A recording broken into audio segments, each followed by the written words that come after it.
দস্তরখানে আপনাদের স্বাগত।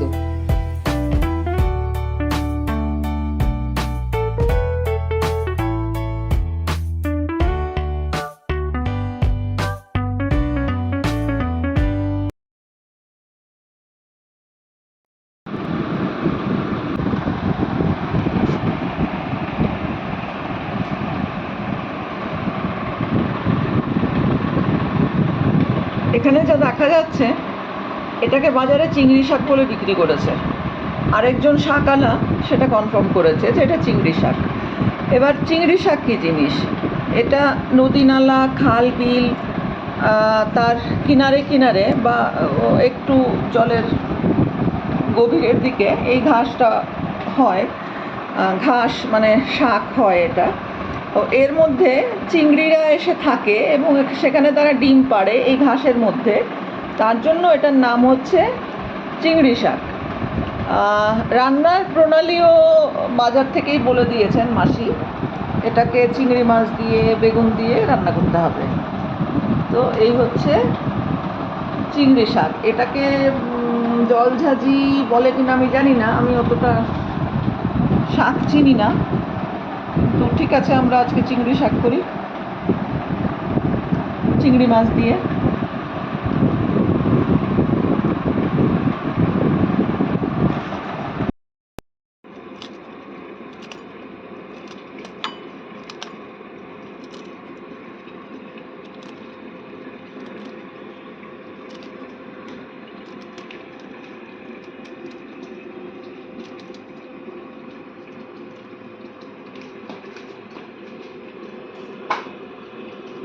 এই হচ্ছে আমার চিংড়ি শাকের আয়োজন। এখানে চিংড়ি শাক, এখানে মিষ্টি কুমড়ো আর বেগুন, আর এখানে রসুন, শুকনো লঙ্কা কুচি, আর এখানে খানিকটা কুচো চিংড়ি।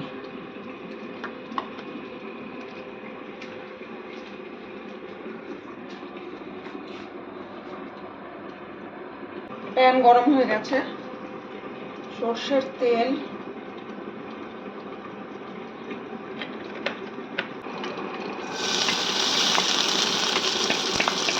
রসুন লঙ্কার ফোড়ন,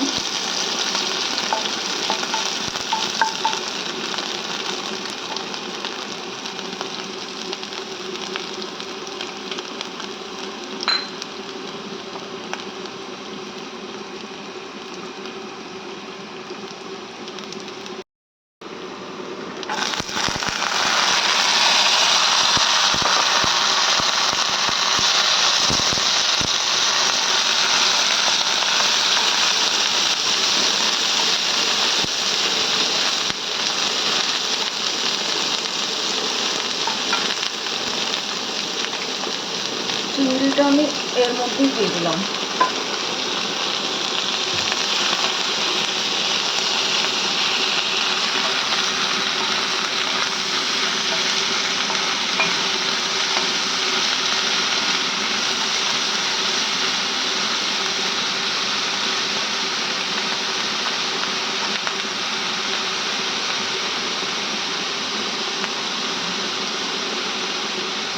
এটা একটু ভাজা এবং সেদ্ধ একসঙ্গে হয়ে যাক, আঁচ ধিমে আছে।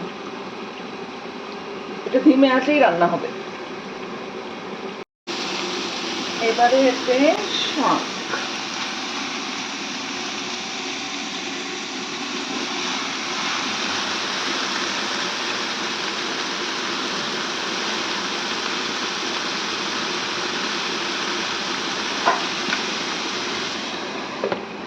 এটা একটু মজে আসুক, তারপর আমি উল্টে দেবো।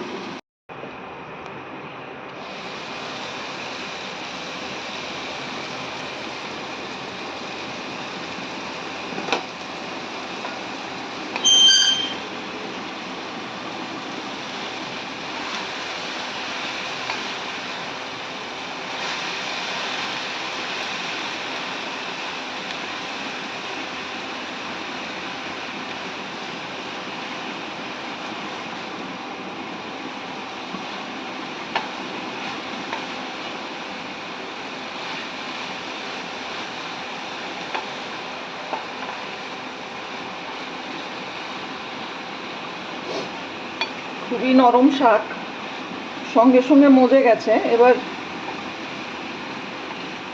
খাওয়ার সময় সেটা কেমন হবে তার কোনো গ্যারান্টি নেই।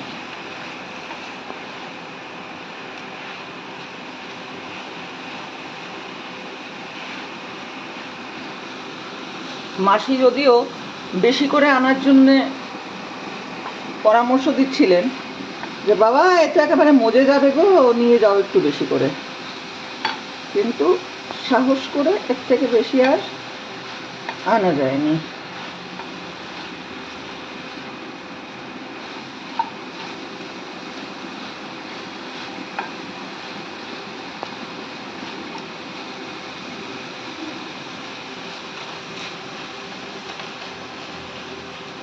আমি এতে আর ঢাকা দেবো না, কারণ অলরেডি শাকের রঙটা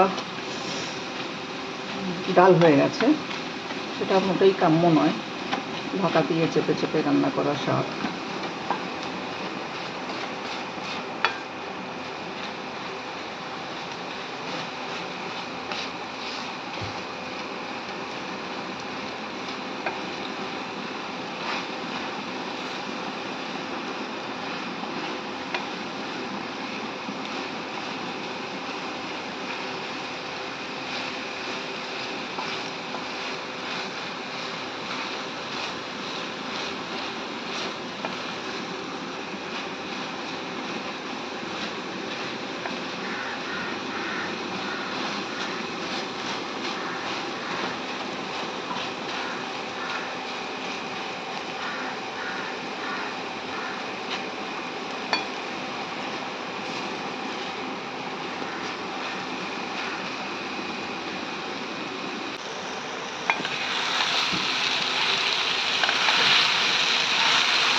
শাক রান্না শেষ, ওপরে একটু কাঁচা সর্ষের তেল।